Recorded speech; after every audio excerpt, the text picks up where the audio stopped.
नमस्कार, आप देख रहे हैं राष्ट्र प्रथम और मैं हूं आपके साथ में शोभित पाठक। तो रुक करते हैं महत्वपूर्ण सुर्खियों पर। एलिजाबेथ द्वितीय के निधन पर भारत में एक दिन के शोक का ऐलान। रविवार को आधा झुका रहेगा झंडा। राहुल गांधी ने कहा, देश पर अपनी विचारधारा को थोप रही है भारतीय जनता पार्टी। बीजेपी देश पर अपनी विचारधारा को जबरन लोगों पर थोपने का काम कर रही है। छत्तीसगढ़ में आज चुनावी तैयारियों का आगाज करेंगे बीजेपी अध्यक्ष जेपी नड्डा। समर्थकों ने किया भव्य स्वागत।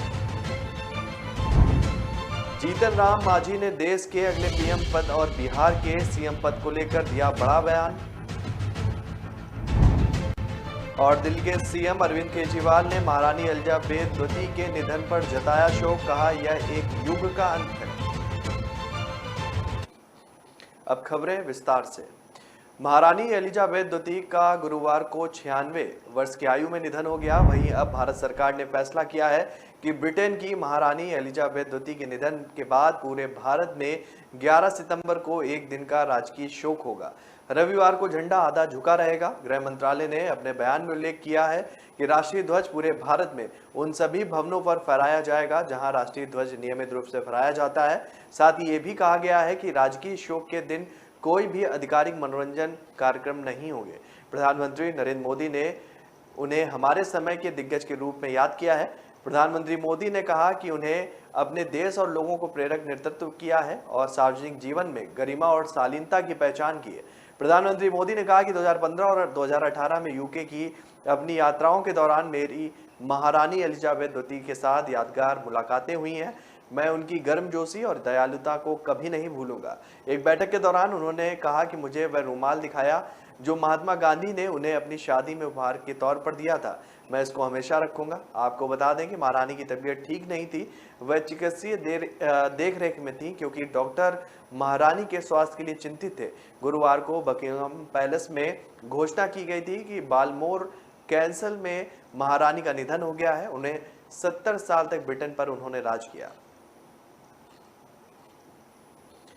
कांग्रेस ने 2024 चुनाव की तैयारियां शुरू कर दी हैं और इसके लिए राहुल गांधी के नेतृत्व में भारत जोड़ो यात्रा निकाली जा रही है। इसी बीच कन्याकुमारी से राहुल गांधी ने एक प्रेस कॉन्फ्रेंस को भी संबोधित किया जिसमें उन्होंने एक बार फिर से केंद्र सरकार पर जमकर हमला बोला।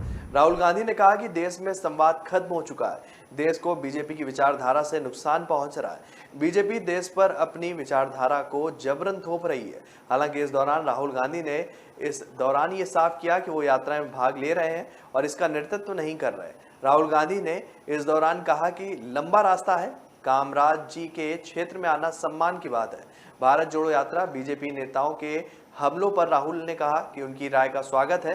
कांग्रेस के लिए जमीनी हकीकत समझने की कोशिश है। जो नुकसान बीजेपी आरएसएस ने किया है उनकी राय को लेकर मेरे मन में कोई भी द्वेष नहीं है। जब राहुल से सवाल किया गया कि आप पार्टी अध्यक्ष नहीं हैं फिर भी यात्रा का नेतृत्व कर रहे हैं, इस पर जवाब देते हुए उन्होंने कहा कि कांग्रेस सदस्य के रूप में मैं यात्रा में भाग ले रहा हूं। इसमें कोई विरोधाभास नहीं है। विचारधारा की यह लड़ाई हजारों सालों से चली आ रही है। पिछले कुछ दिनों से कांग्रेस के तमाम बड़े नेताओं ने अपनी ही पार्टी पर सवाल खड़े किए।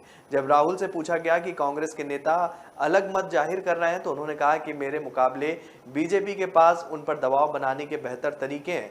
बीजेपी ने सभी संस्थाओं पर कब्जा कर लिया है। ये मुकाबला पार्टियों के बीच नहीं, भारतीय राज के ढांचे और विपक्ष के बीच है। बहुत से लोगों को लगता है कि बीजेपी से हाथ मिला ले, झगड़ा क्यों करे, लेकिन मुझे आइडिया ऑफ इंडिया के लिए लड़ना है। छत्तीसगढ़ में विधानसभा चुनाव होने में करीब 1 साल का वक्त बचा है, लेकिन बीजेपी ने अभी से ही चुनावी तैयारियां शुरू कर दी हैं। पिछले 1 महीने में बीजेपी ने राज्य के संगठन में बड़ा बदलाव किया है।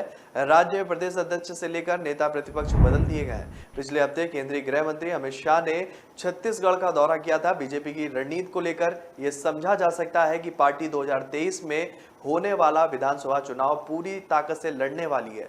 पार्टी इसके लिए कोई कोर कसर भी नहीं छोड़ना चाहती। जहां एक तरफ राष्ट्रीय स्वयंसेवक संघ के प्रमुख मोहन भागवत 1 सप्ताह के लिए रायपुर प्रवास पर हैं, तो वहीं आज भारतीय जनता के राष्ट्रीय अध्यक्ष जेपी नड्डा एक बड़े कार्यकर्ता सम्मेलन को संबोधित करने के लिए रायपुर पहुंचे हैं। वे रायपुर हवाई अड्डे पर पहुंच चुके हैं। यहां समर्थकों ने उनका भव्य स्वागत किया। पार्टी अध्यक्ष ने रायपुर में रोड शो भी किया है। बीजेपी ने छत्तीसगढ़ में पुराने चेहरों को तरजीह देना बंद कर दिया है। राष्ट्रीय अध्यक्ष जेपी नड्डा आज रायपुर के साइंस कॉलेज मैदान में विशाल कार्यकर्ता सम्मेलन को उन्होंने संबोधित भी किया। पार्टी अध्यक्ष इसके साथ ही चुनावी तैयारियों का आगाज के संबंध में उन्होंने समीक्षा बैठक भी की है। मिशन 2024 की लहर सबसे अधिक बिहार में दिख रही है। बिहार के मुख्यमंत्री नीतीश कुमार अभी से ही इस मिशन को पूरा करने की तैयारी में जुट गए। हाल ही में वे दिल्ली दौरे से लौटकर भी आए हैं और इस बीच बिहार के पूर्व मुख्यमंत्री जीतन राम मांझी ने देश के अगले पीएम पद और बिहार के सीएम पद को लेकर बड़ा बयान दिया है। जीतन राम मांझी ने खुले मन से कहा है कि 2024 में नीतीश कुमार देश के प्रधानमंत्री बनेंगे, जबकि बिहार के मुख्यमंत्री तेजस्वी यादव होंगे। दरअसल बीते गुरुवार को बिहार के गया में रबर डैम का उद्घाटन करने के लिए सीएम नीतीश कुमार, उप मुख्यमंत्री तेजस्वी यादव, मंत्री संजय झा, मंत्री अशोक चौधरी समेत कई नेता यहां पहुंचे थे। इस दौरान जब कार्यक्रम हो रहा था तब जीतन राम मांझी ने मंच से कहा कि सीएम नीतीश कुमार तो अब प्रधानमंत्री बनने वाले हैं, बिहार तेजस्वी यादव संभालेंगे।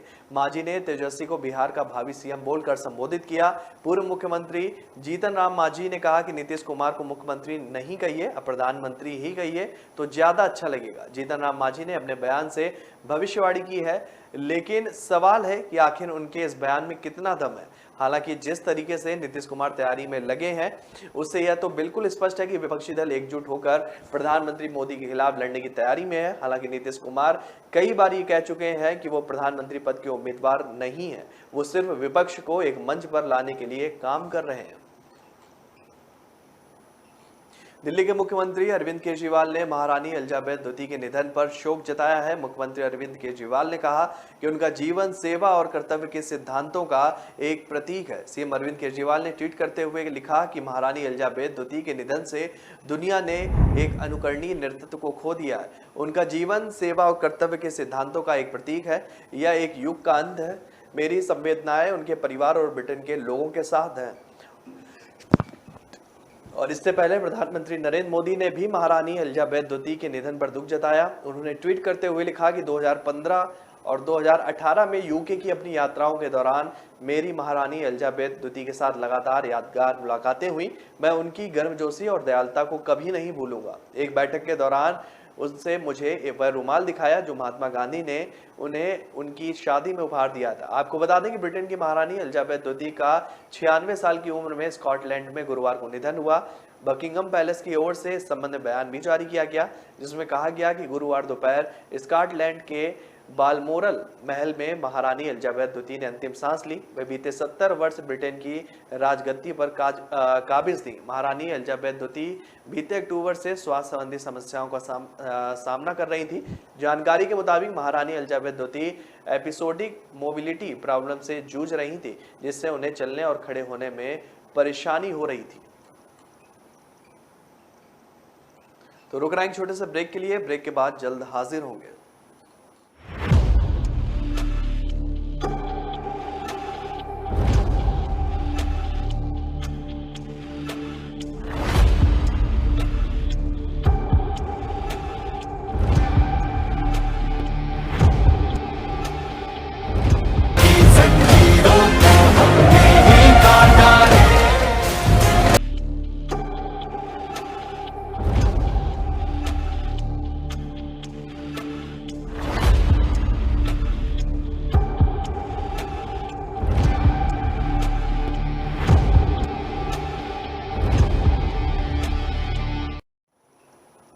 ब्रेक के बाद फिर स्वागत है आपका। रुक करते हैं आगे की खबरों पर।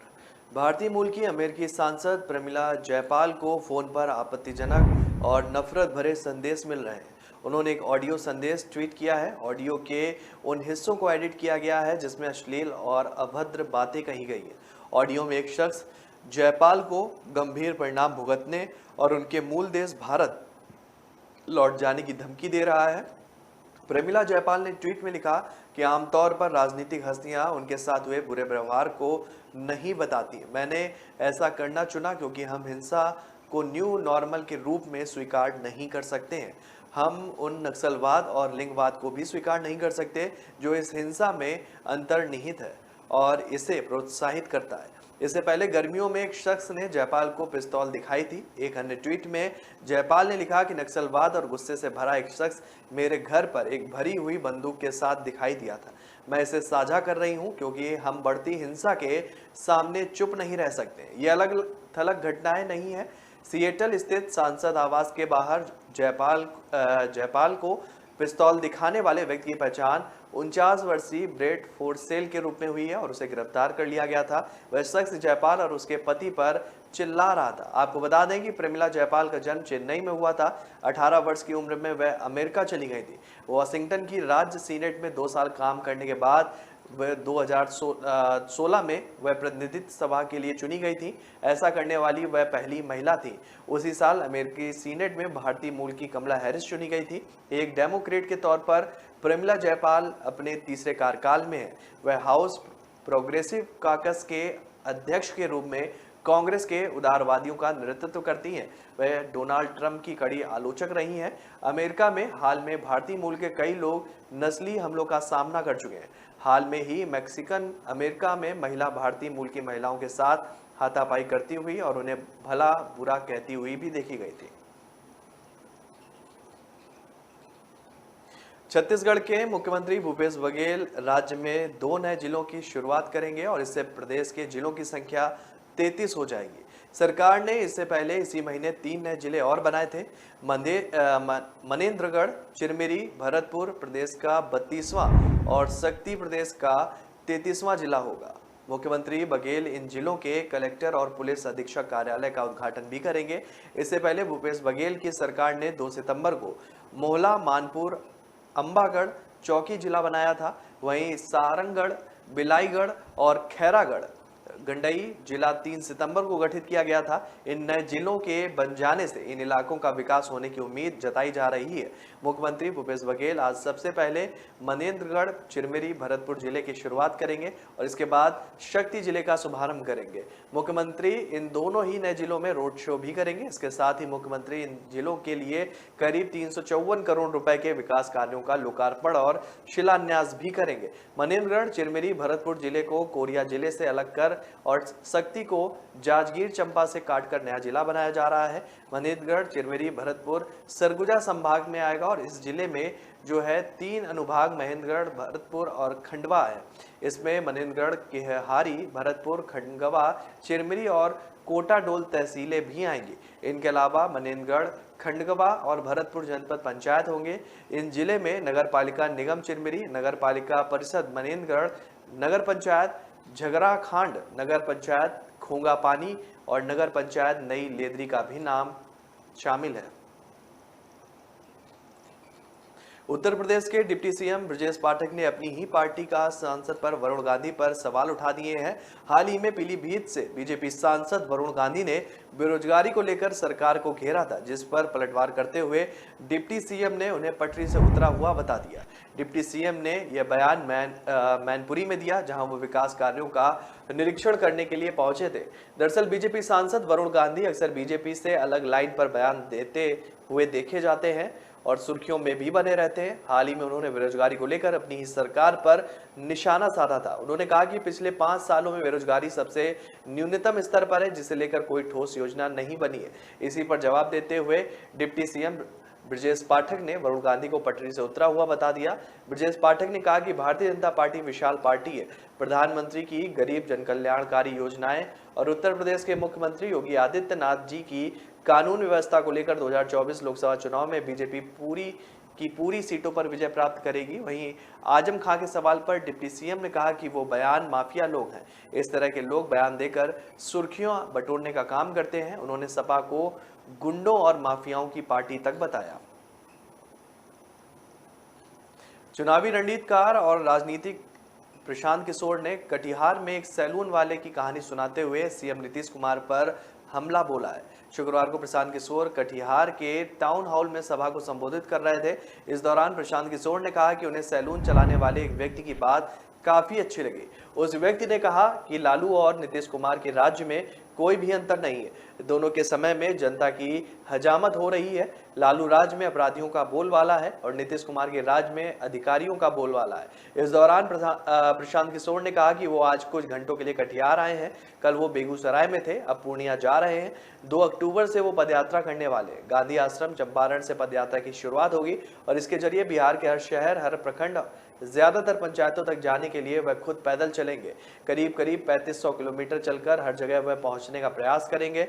वहीं दूसरी ओर एक सवाल पर कि क्या नीतीश कुमार विपक्ष को एकजुट करने में सक्षम है, इस पर पीके ने कहा कि यह तो समय ही बताएगा। उन्होंने मीडिया से कहा कि पहली बात आप समझ लीजिए कि कौन लोग एकजुट हो रहे हैं। अभी 1 महीने पहले तक नीतीश कुमार बीजेपी के साथ थे, 1 महीने तक नीतीश कुमार के वो पक्ष में थे, तो आज विपक्ष में है। उस पर जनता का या पार्टी का कितना भरोसा है, यह तो आने वाले समय में ही पता चलेगा। उन्होंने नीतीश कुमार पर हमला करते हुए कहा कि 1 महीना पहले तक बता रहे थे कि बीजेपी को कोई नहीं हरा सकता, अब आप बता रहे हैं कि सारे लोग मिलकर बीजेपी को हरा सकते हैं। हिमाचल प्रदेश के शिमला ग्रामीण से कांग्रेस विधायक विक्रमादित्य सिंह ने मोदी सरकार की ओर से दिल्ली के राजपथ का नाम कर्तव्य पथ किए जाने का स्वागत किया है। गुरुवार को एक फेसबुक पोस्ट में कांग्रेस विधायक ने लिखा कि राजपथ का पुनः नामकरण कर कर्तव्य पथ करना स्वागत योग्य निर्णय है। हिमाचल प्रदेश के दिवंगत मुख्यमंत्री वीरभद्र सिंह और प्रदेश कांग्रेस अध्यक्ष प्रतिभा सिंह के बेटे विक्रमादित्य ने लिखा कि अंग्रेजों का राज्य चल रहा है, उनका हर इमारत पर नाम भी बदला जाना चाहिए। आवास और शहरी मामलों के मंत्रालय ने राजपथ का नाम बदलकर कर्तव्य पथ करने का प्रस्ताव नई दिल्ली नगर निगम परिषद में दिया था। बुधवार को एनडीएम से जो है विशेष बैठक में प्रस्ताव को मंजूरी दी गई थी। नेताजी सुभाष चंद्र बोस की प्रतिमा से लेकर राष्ट्रपति भवन तक का रास्ता अब कर्तव्य पथ के तौर पर जाना जा रहा है। प्रधानमंत्री नरेंद्र मोदी ने कल शाम को सरकार की महत्वाकांक्षी परियोजना सेंट्रल विस्टा के तहत नेताजी सुभाष चंद्र बोस की प्रतिमा का लोकार्पण किया और कर्तव्य पथ का उद्घाटन किया। पीएम ने इस अवसर को ऐतिहासिक और अभूतपूर्व भी बताया। मोदी सरकार की 13,450 करोड़ रुपए की महत्वाकांक्षी सेंट्रल विस्टा पुनर्विकास योजना के तहत पूरी हुई यह पहली परियोजना है। मुख्य विपक्षी दल कांग्रेस मोदी सरकार की सेंट्रल विस्टा परियोजना पर विरोध भी जता चुकी है। कर्तव्य पथ के उद्घाटन को लेकर कांग्रेस नेता मल्लिकार्जुन खड़गे ने एक अंग्रेजी अखबार से कहा कि फुटपाथ का दोबारा काम करना, कुछ सौंदर्यीकरण करना, नया नाम देना और प्रधानमंत्री का खुद इसका उद्घाटन करना, मुझे समझ नहीं आता कि इसकी क्या जरूरत थी। कांग्रेस नेता पवन खेड़ा ने प्रधानमंत्री मोदी पर तंज कसते हुए कहा कि राजपथ का नाम बदलना ही था तो राजधर्म पथ कर देते, अटल जी की आत्मा को जरूर शांति इससे मिलती। तो रुक रहा है एक छोटे से ब्रेक के लिए, ब्रेक के बाद जल्द हाजिर होंगे।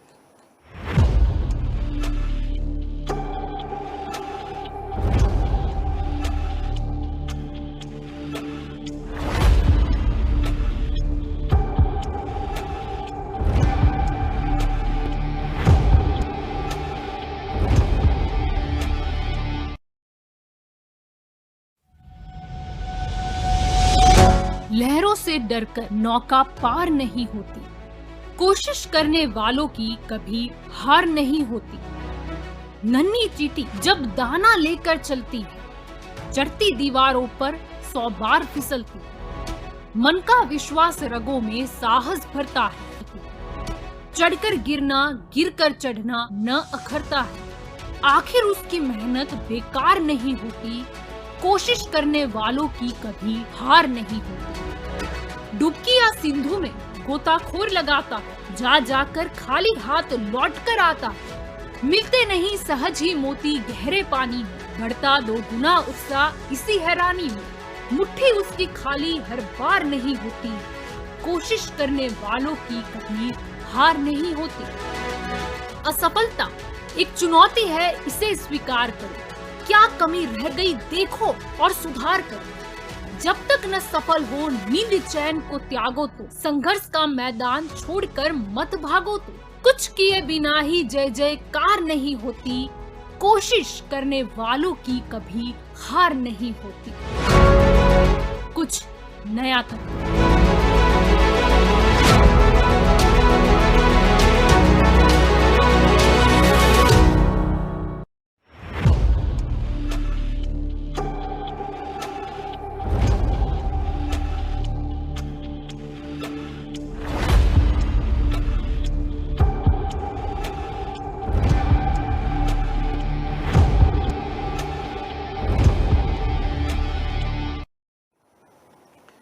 ब्रेक के बाद फिर स्वागत है आपका। रुक करते हैं आगे की खबरों पर।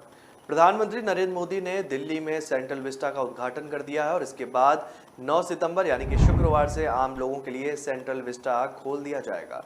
ऐसे में जो लोग इसे देखने के लिए आना चाहते हैं वो यहाँ आ सकते हैं। वहीं दिल्ली मेट्रो यहाँ आने वाले लोगों के लिए बस सेवा प्रदान कर रही है। डीएमआरसी की ओर से दी गई जानकारी के मुताबिक सेंट्रल विस्टा आने वाले लोगों को 4 जगहों से मेट्रो बस सर्विस मिल सकेगी, जिसमें Bhairav road, Rajghat, Connaught place और जवाहरलाल नेहरू स्टेडियम शामिल है।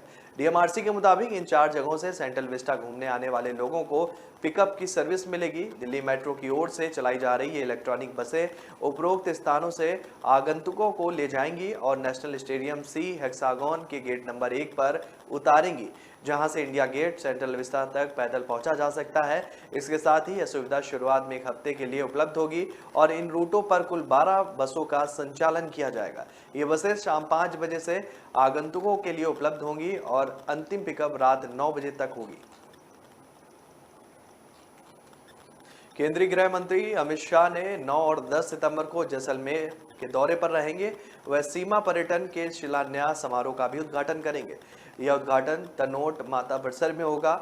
अमित शाह अधिकारियों से जानकारी लेंगे और इसके साथ ही वे एक सैनिक सभा को भी संबोधित करेंगे। अपने संबोधन में वे जवानों का मनोबल भी बढ़ाएंगे। आधिकारिक सूत्रों ने बताया कि शाह 9 सितंबर की शाम जैसलमेर पहुंचेंगे, जहां बीएसएफ के अधिकारी उनकी आगवानी करेंगे। इसके बाद वह जो है राजस्थान फ्रंट की गतिविधियों पर जो है प्रकाश भी डालेंगे। फीडबैक लेने के बाद वो सीमाओं के इलाकों की समीक्षा भी करेंगे।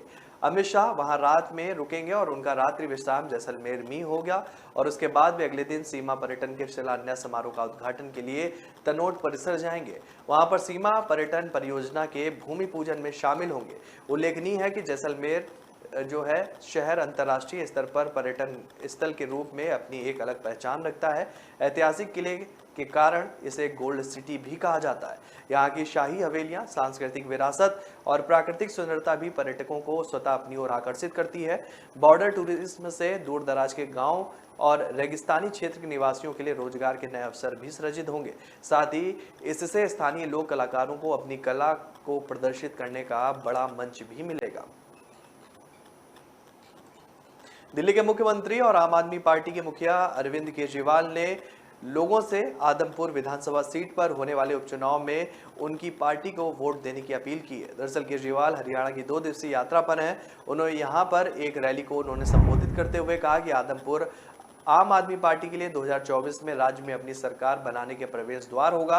हरियाणा विधानसभा से कुलदीप सिंह बिश्नोई के इस्तीफा देने के बाद आदमपुर सीट पर उपचुनाव होना तय है। बिश्नोई कांग्रेस छोड़कर भारतीय जनता पार्टी में शामिल हो गए हैं। हालांकि आदमपुर सीट को बिश्नोई का गढ़ माना जाता है। केजरीवाल ने कहा कि 2 साल बाद हरियाणा में चुनाव होंगे और ये ट्रेलर है। हम आदमपुर में जमे हुए हैं और 3-4 महीने में उपचुनाव होंगे। केजरीवाल को एक मौका दीजिए। अगर मैं हरियाणा को नहीं बदल पाया तो मुझे बाहर कर देना। आपके राष्ट्रीय संयोजक ने कहा कि आदमपुर में हमें जिताइए। मैं आपको यकीन दिलाता हूं कि आप हरियाणा में सरकार बनाएगी। आदमपुर 2024 में आपके लिए हरियाणा में सरकार बनाने का प्रवेश द्वार भी होगा। केजरीवाल ने दूध, गेहूं, चावल, शहद समेत खाद्य वस्तुओं पर कर लगाने के लिए बीजेपी के नेतृत्व वाली केंद्र सरकार पर भी निशाना साधा और इसे देश में बढ़ती महंगाई के लिए जिम्मेदार भी बताया। वहीं लोगों के साथ भावनात्मक जुड़ाव दिखाने के लिए केजरीवाल ने कहा कि आदमपुर में उनके कई रिश्तेदार हैं। साथ ही उन्होंने खुद को हरियाणा का छोरा बताया। उन्होंने हिसार में अपने स्कूल और कॉलेज के दिनों को भी याद किया। अहमदाबाद शहर में कोरोना संक्रमण के 50 नए मामले दर्ज किए गए हैं, जिससे एक्टिव केस की संख्या बढ़कर 373 हो गई है। पूरे गुजरात में 195 मामले दर्ज किए गए हैं। गुजरात में एक्टिव केस की संख्या बढ़कर 1353 हो गई। कुल एक्टिव केसों में से 5 लोग वेंटिलेटर पर हैं। कोरोना से कोई मौत नहीं हुई थी और 10 या अधिक मामलों वाले अन्य शहरों और जिलों में सूरत 46, वडोदरा शहर 19 और नवसारी में 10 जो है शामिल है। 33 में से 3 जिलों में 0 सक्रिय मामले हैं। गुजरात में बीते 24 घंटे में 1835 लोगों को वैक्सीन की पहली डोज और 5847 लोगों को दूसरी डोज लगाई गई है। कोरोना वायरस रोग सॉर्स वायरस 2 के कारण होने वाला एक संक्रामक रोग है। कोरोना वायरस का एक परिवार है जो मनुष्यों में सांस की बीमारी का कारण बन सकता है।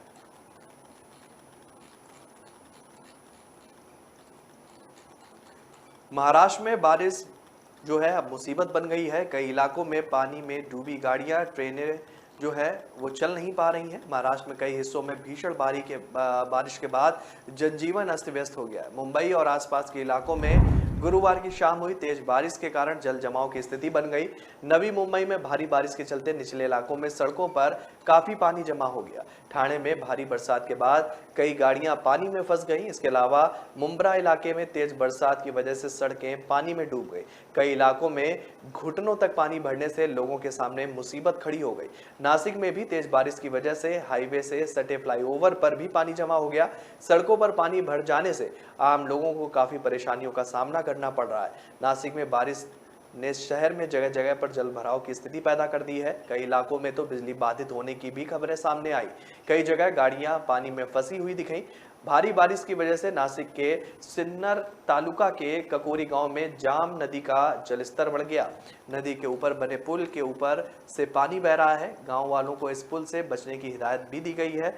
कई लोग अपनी जान जोखिम में डालकर पुल पार करते हुए भी देखे गए। तो फिलहाल इस बुलेटिन में मेरे साथ इतना ही। आगे की खबरों के लिए आप बने रहिए राष्ट्र प्रथम के साथ। तब तक के लिए नमस्कार।